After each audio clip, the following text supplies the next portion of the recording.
Hello प्रिय दोस्तों, आपका स्वागत है इंडिया जीके क्लासेस हार्दिक के अंतर्गत। आप यूट्यूब चैनल पर जाकर के इंडिया जीके क्लासेस हार्दिक टाइप करें और चैनल को सब्सक्राइब करें। आज मैं आपको इंडियन पॉलिटी की 7वीं क्लास कराऊंगा और इस 7वीं क्लास के अंतर्गत मैं आपको टॉपिक कराऊंगा मौलिक अधिकार का। प्रिय दोस्तों, मौलिक अधिकार क्या है, ये हमको भारतीय संविधान ने प्रदान किए। और मौलिक अधिकार की डेफिनेशन की बात करें तो मौलिक अधिकार वे अधिकार होते हैं जिनके द्वारा व्यक्ति का सर्वांगीण विकास होता है और जो किसी देश के संविधान के द्वारा प्रदान किए जाते हैं वो मौलिक अधिकार कहलाते हैं। मौलिक अधिकार हमारे भारतीय संविधान भाग 3 में है। मूल अधिकारों की सबसे पहले चर्चा बाल गंगाधर तिलक ने की थी। उन्होंने मांग 1895 में की थी।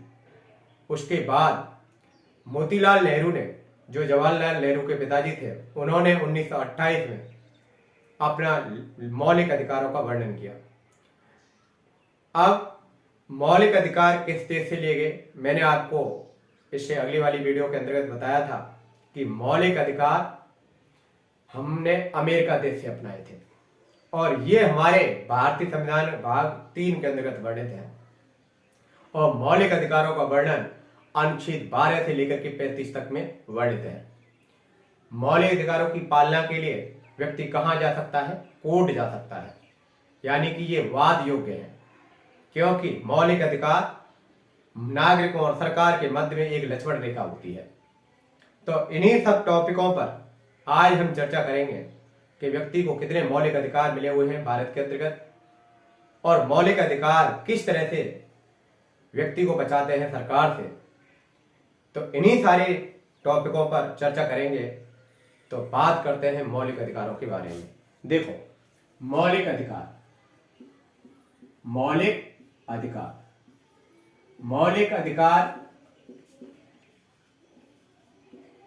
की मैंने आपको डेफिनेशन बताई थी।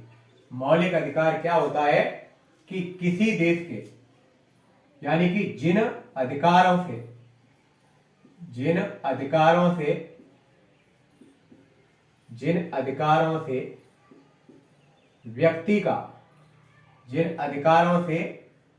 व्यक्ति का विकास होता है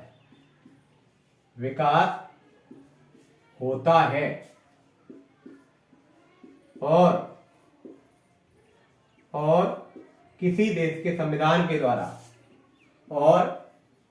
किसी देश के संविधान के द्वारा प्रदान किए जाते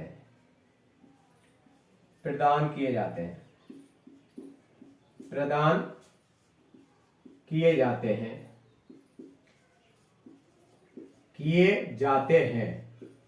उन्हें क्या कहते हैं? मौलिक अधिकार। ये है मौलिक अधिकार की डेफिनेशन। परिभाषा की बात करें तो मौलिक अधिकार की शुरुआत सर्वप्रथम जननी कहे, मौलिक अधिकारों की जननी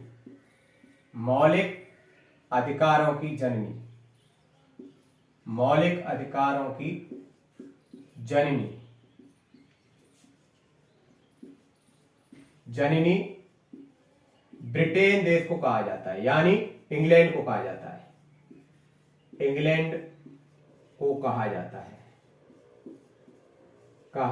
जाता है।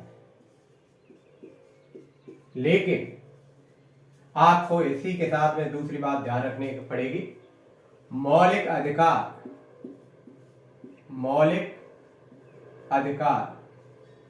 लिखित रूप में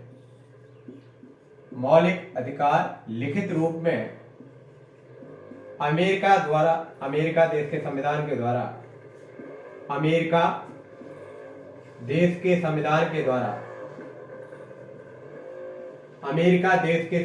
द्वारा प्रदान किए गए। ये ध्यान रखना। यानी कि मौलिक अधिकारों की जननी की बात करें विश्व में तो सबसे पहले इंग्लैंड दिए थे। इंग्लैंड का नाम बोले तो दूसरा ब्रिटेन, यूनाइटेड किंगडम। और मौलिक अधिकार लिखित रूप में अमेरिका देश के संविधान ने प्रदान किए थे अपने नागरिकों के लिए।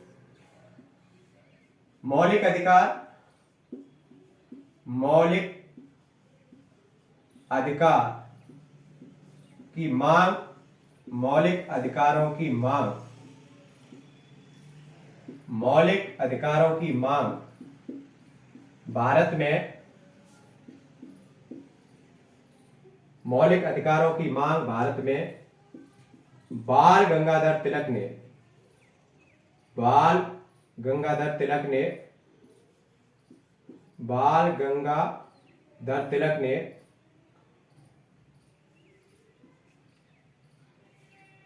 बाल गंगाधर तिलक ने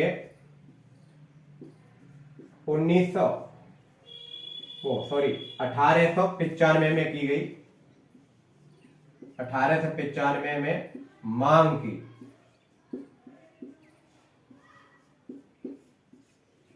मौलिक अधिकारों की मांग सबसे पहले किसने की? बाल गंगाधर तिलक ने 1895 में मांग की।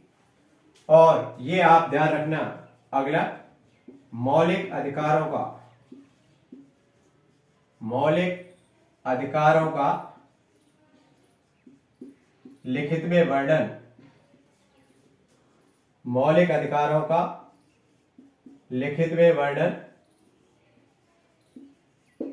लिखित में वर्णन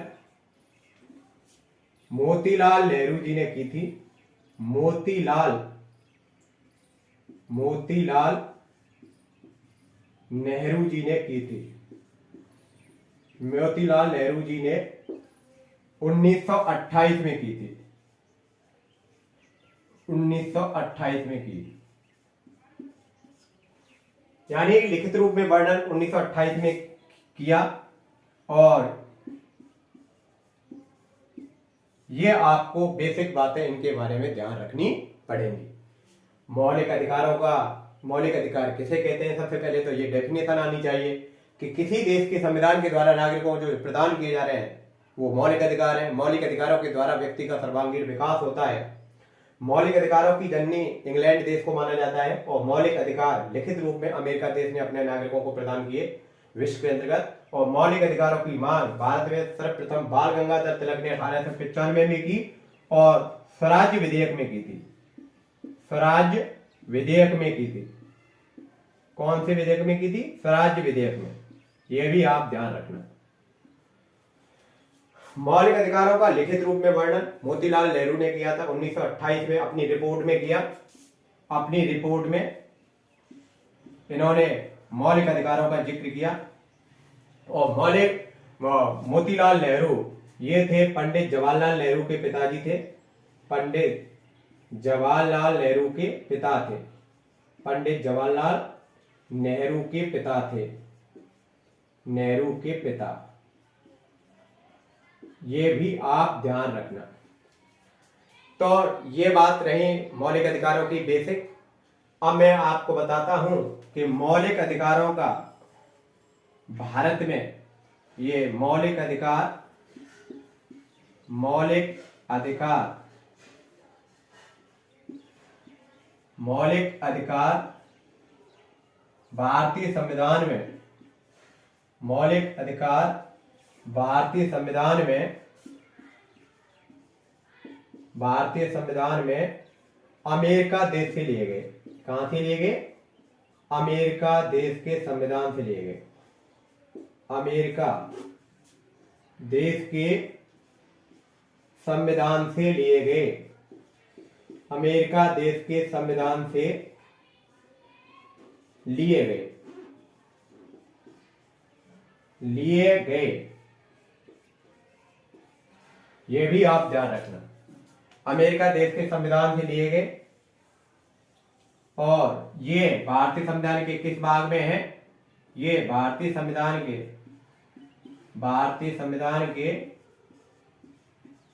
भारतीय संविधान के भाग, भारतीय संविधान के भाग 3 में इनका वर्णन दे रखा है।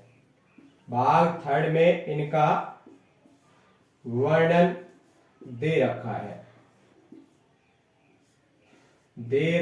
है, ये भी आपको ध्यान रखना पड़ेगा कि मौलिक अधिकार भारतीय संविधान के किस भाग में। भाग 3 में मौलिक अधिकारों का वर्णन भारतीय संविधान के या मौलिक अधिकारों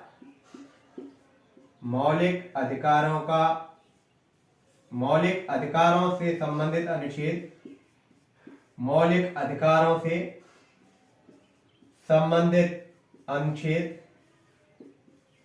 संबंधित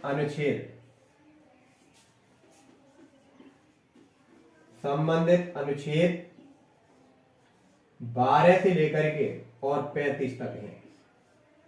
यहां तक इनका अधिकार, ये मौलिक अधिकारों से संबंधित अनुच्छेद है। अनुच्छेद मैंने आपको बता देता, भारतीय संविधान सभा के द्वारा जो कानून बनाए गए उनको क्या बोला गया? अनुच्छेद बोला गया। और इससे भारतीय संविधान में जो संबंधित अनुच्छेद है वो 12 से लेकर के 35 तक है कंटिन्यू, ये भी आपको ध्यान रखना है। प्रिय दोस्तों, अब चलते हैं अपने आगे की बातों पर। तो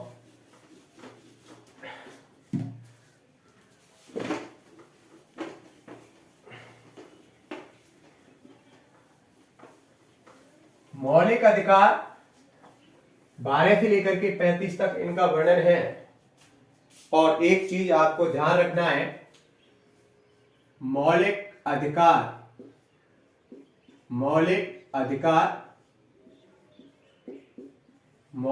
अधिकार न्यायालय में मौलिक अधिकारों की पालना नहीं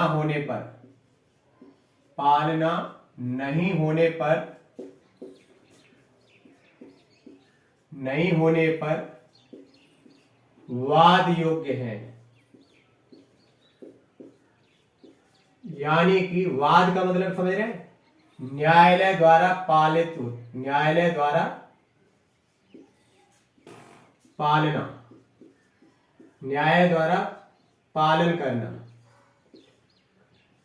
पालन कराया जाना, ये भी आप ध्यान रखना। यदि कोई किसी व्यक्ति के मूल अधिकारों का पालन नहीं हो रहा है, उसके मूल अधिकारों का हनन हो रहा है, तो व्यक्ति कहां जा सकता है? न्यायालय जा सकता है। यानी कि मौलिक अधिकारों की पालना नहीं होने पर व्यक्ति न्यायालय जा सकता है, यानी कि वाद योग्य है, वो केस दायर कर सकता है। और ये कौन कौन से कोर्ट में जा सकता है व्यक्ति इन मौलिक अधिकारों की उल्लंघन होने पर? सर्वोच्च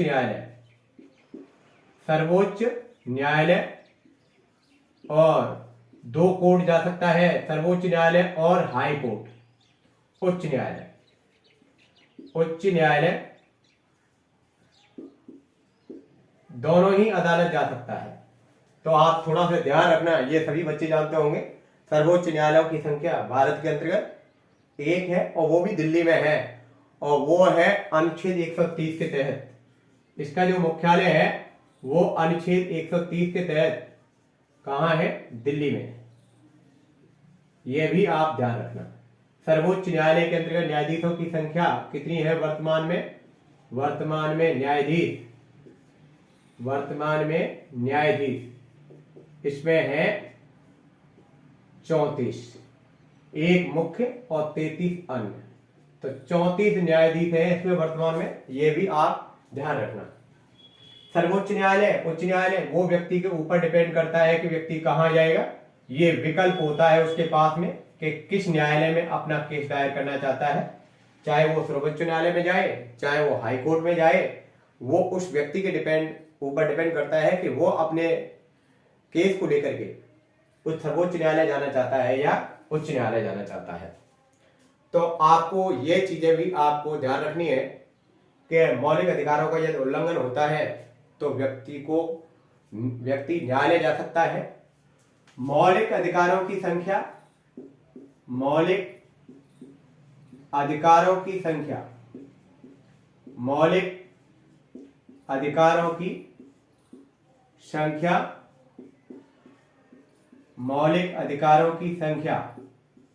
मूल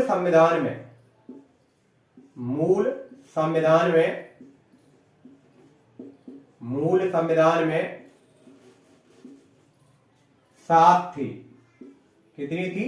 7। और लेकिन वर्तमान संविधान में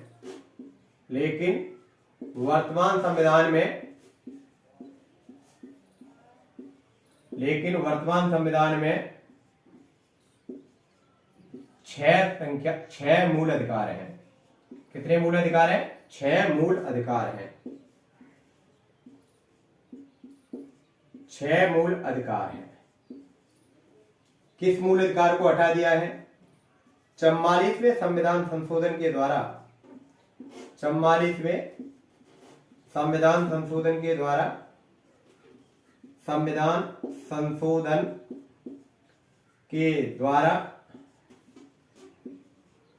सन 1978 में संपत्ति के अधिकार को हटाकर संपत्ति के अधिकार को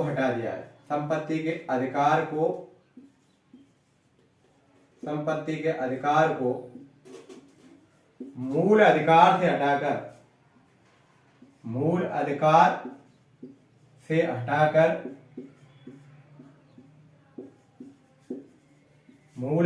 से हटाकर इसको वैधानिक अधिकार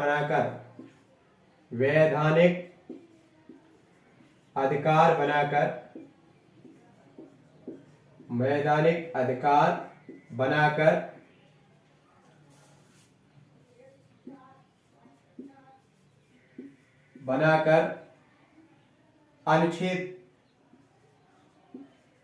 अनुच्छेद 300 का में जोड़ दिया है।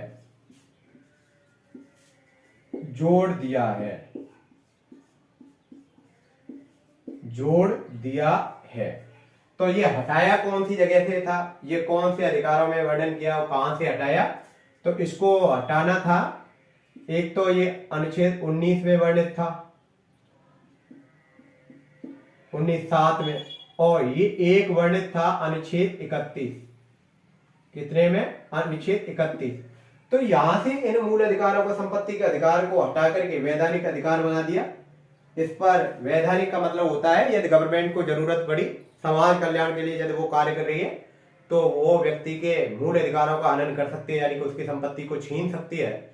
यानी बाकी के अधिकारों को सरकार नहीं हटा सकती, उनको छीन नहीं सकती। इसी को संपत्ति के अधिकार और संविधान संशोधन करके हटाया गया और कहा गया कि यदि भाई गवर्नमेंट को जरूरत पड़ी तो आप, ये मूल अधिकार से हट गया, अब ये वैधानिक अधिकार में पहुंच गया। वैधानिक अधिकार में व्यक्ति जन कल्याण के कार्य के लिए किसी व्यक्ति की संपत्ति को छीन सकती है, लेकिन उसको उचित मुआवजा दे करके। इनका वर्णन पहले अनुच्छेद 19(7) में और 31 में वर्णित था, वहां से अब इसको वैधानिक अधिकार बना दिया और जोड़ दिया 300 का में। आप ये भी ध्यान रखना। अच्छा, हटाया क्यों था भाई? जब पहले शुरुआत में मूल अधिकारों की संख्या 7 थी तो संपत्ति का अधिकार अड़चन देने लग गया था, क्योंकि जब भी गवर्नमेंट विकास कार्य करने जाती तो गवर्नमेंट मतलब जनता की कोई ना कोई जगह उसमें काम आती, जैसे रोड निकालना है, एयरपोर्ट बनाना है या कोई और काम करना है, तो उसमें जनता क्या करती कि अपनी जमीन को न दे करके न्यायालय पहुंच जाती, और न्यायालय कहता भाई नहीं, इस व्यक्ति के मूल अधिकारों को हनन मत करो, आप ये कार्य नहीं कर सकते। इसलिए संविधान सभा पर जो भूल हुई थी उसको भूल को इन्होंने सही किया और 1978 में 44वां संविधान संशोधन करके संपत्ति के अधिकार को हटा ही दिया और इसको फिर वैधानिक अधिकार बना दिया। मैंने ये सारी चीजें बताई, आगे बहुत ही इंटरेस्टिंग से अगली क्लास के अंतर्गत पढ़ेंगे कि मौलिक अधिकार 12 से लेकर के 35 तक किस तरह से हैं और कौन कौन से मूल अधिकार हैं। इनके बारे में मैं मिलता हूं आपसे अगली क्लास के अंतर्गत। जय हिंद, जय भारत।